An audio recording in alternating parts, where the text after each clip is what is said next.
I'm Jake. I'm a postgraduate researcher at the Centre for Doctoral Training in Metamaterials, based in the University of Exeter. And I would like to start by thanking the organisers for the opportunity to present some of the work from myself and my colleagues on the topic of elasto-magnetic pumps integrated within microfluidic devices. The purpose of this talk is to present some of our recent and ongoing work towards the development of elasto-magnetic pumps for the purposes of powering point-of-care lab-on-a-chip systems. Over the course of this presentation, I'm going to focus on introducing the underlying principles of this work, as well as showing some of the key experimental results. And finally, I'm going to touch on some of our simulations, which we are moving forward with to gain a deeper understanding of the system which we have created. A more formal abstract can be found here for those who are interested, and I should mention that most of the work I'll be presenting is taken from a recent publication which I've cited at the end.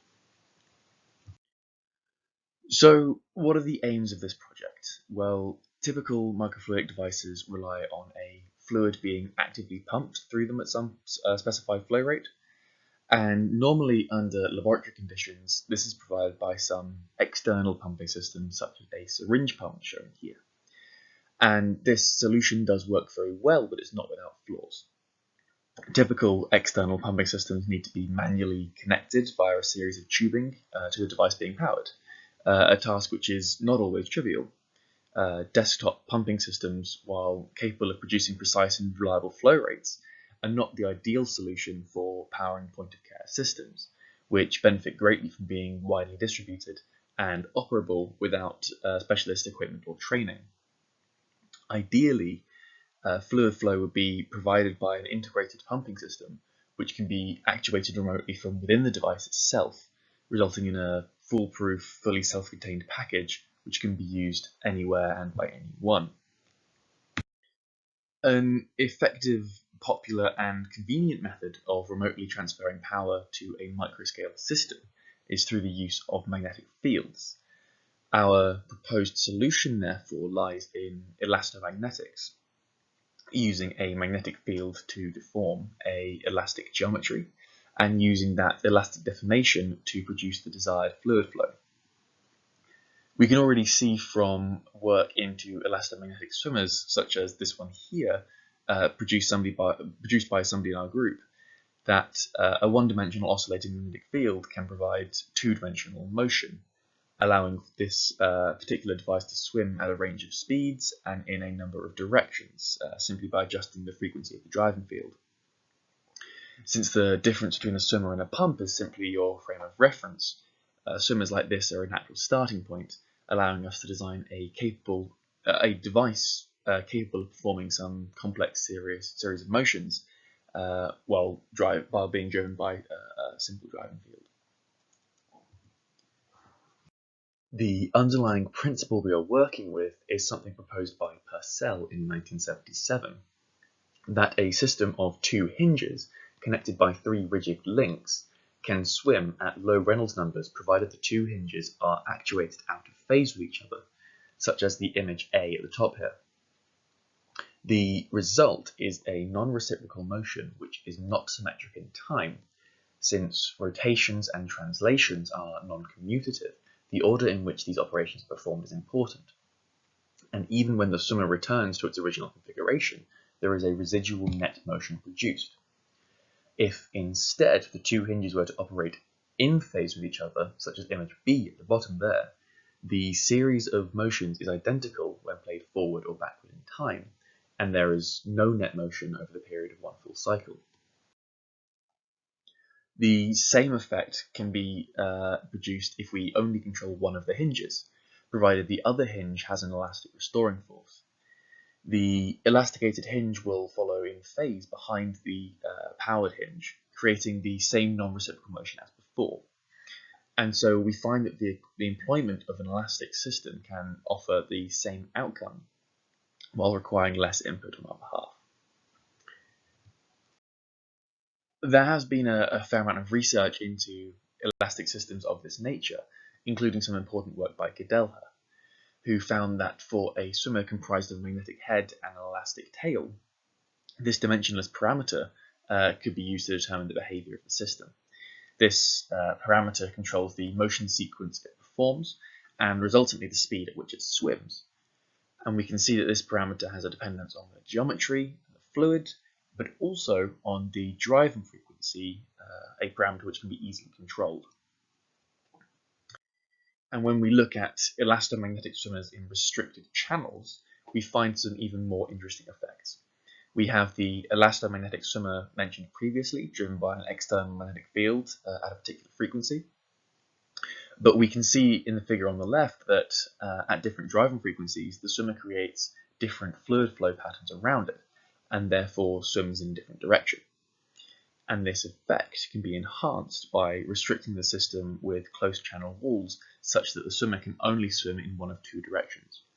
And therefore, we see that even a small change in driving frequency can completely reverse the direction of swimming, which is quite a desirable effect for a pump which may be required to reverse the fluid flow during an experiment. And so we have come out with this device. We have a pump consisting of 3 elasticated links configured in a pattern which breaks mirror symmetry, differentiating left and right, powered by controlling the orientation of a neodymium magnet set in the head. This particular pump is embedded within the wall of a microfluidic channel, which forms a simple closed loop.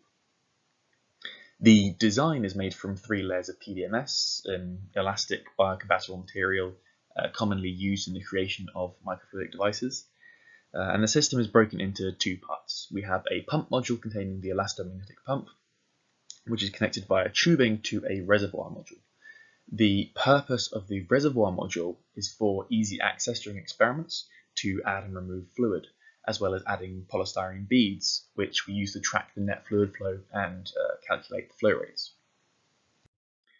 Before getting into the performance, I want to mention the fabrication and actuation. So it is fabricated using techniques which are relatively common in the fabrication of microfluidic devices, relying on monolithography. We spin coat a silicon wafer with a photoresist, SU8-3050 in our case, which we then expose to ultraviolet light to cure certain regions, making them harder and more chemical resistant, so that unwanted regions can be removed chemically, leaving behind a mold. We can then mix up PDMS 10 parts to 1 and pour it into that mold. And while it's still liquid, we manually insert the small neodymium magnet, and then we can cure it for 11 hours at 50 degrees, and we can peel it out of the mold, and we're left with a layer of our device. To test the device, we placed it inside a Helmholtz coil, which was used to provide a uniform oscillating magnetic field. In our case, we supplied a maximum of 6 millitesla, which is comparable to the strength of a typical fridge magnet, so it's quite weak.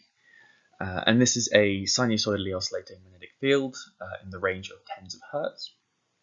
And by observing this through a microscope connected to a high-speed camera, we can track the motion of the pump as well as the motion of the polystyrene bead suspended in the fluid, indicating fluid flow. So onto the results. The device performs a motion not unlike that of biological cilia, performing a power stroke when moving to the right and a recovery stroke when moving to the left. At low frequencies, the system behaves relatively more rigidly, moving forward and back along more or less the same path as the frequency tends to 0. And at higher frequencies, the path difference increases, and we see this red loop broadening in the middle as we get an increased distinction between power and recovery stroke. But we can see at higher frequencies still, the system has less time to reach maximum amplitude, and so the overall side-to-side motion becomes reduced. We can plot this behavior by taking the area enclosed within that red path as a function of frequency, and as expected, we have an increase from 0 to a peak, and then an asymptotic decay back towards 0. In this particular plot, we also show the effect of viscosity. The viscosity was controlled by adding varying amounts of glycerol to the water, and we see the same overall trend is preserved, although increasing the viscosity shifts the peak towards lower frequencies, as it has a compounding effect with increasing the driving frequency. It is normally expected that for systems like this, the net volumetric flow rate is linearly proportional to the areas shown on the previous slide. And this is largely preserved in this system. And we can see the peak fluid flow at the same frequencies as the peak area, and we can see the same effects of viscosity. However, we also see the introduction of a region of negative flow production, where we have a forward pumping pump with a negative resultant fluid flow. And this region is particularly interesting to us, and in a practical sense, it means that this device is capable of delivering reversible fluid flow as easily as altering the driving frequency. And so to help us do that, we have started looking towards simulations. We have begun simulating the system in both 3D and 2D using COMSOL multiphysics, and within this software we are simulating both the elastic and fluidic components, although not the magnetic forces. The magnetic forces are calculated analytically, and the resultant torque is applied directly to the magnet in the interest of speed and stability. Nonetheless, the resultant motion and flow patterns mimic the experiments quite well. Quite encouragingly, the flow production also agrees with experiments reasonably well. In this example, we are attempting to reproduce the green curve on the top right experimental plot, which was introduced previously. And we can see from the curve on the left the results from a 3D simulation that the same key features are present. Peak flow is at roughly the right frequency and amplitude, with negative flow at low frequencies, crossing the 0 point between 10 and 15 Hz. The two-dimensional simulation results plotted on the right also show the same trends, and the two-dimensional simulations are important here for two reasons. Firstly, to show that the key physics we are looking at is dominated by the in-plane effects, and also that if we simulate the system in 2 dimensions, it is much less computationally expensive. These preliminary simulations seem to verify the experimental results, as well as give us a platform to explore more freely the parameter space. And so it is this which we are now looking towards, and it is here that I will bring the presentation to a close. So in conclusion, we have began experimentally exploring a promising integrated pumping solution, one which can be fabricated using standard techniques, actuated using a simple mechanism, and is capable of producing reversible fluid flow. While this is really just a first prototype, it does give some validity to the idea, and so sets us up well for exploring the parameter space more confidently through employing simulations. And I have put here a list of the papers referenced throughout the presentation, for those of you who are interested. And I would like to thank the EPSRC, UKRI, XM2, Platform Kinetics, and the University of Exeter for their support and funding. And I would like to thank you for listening.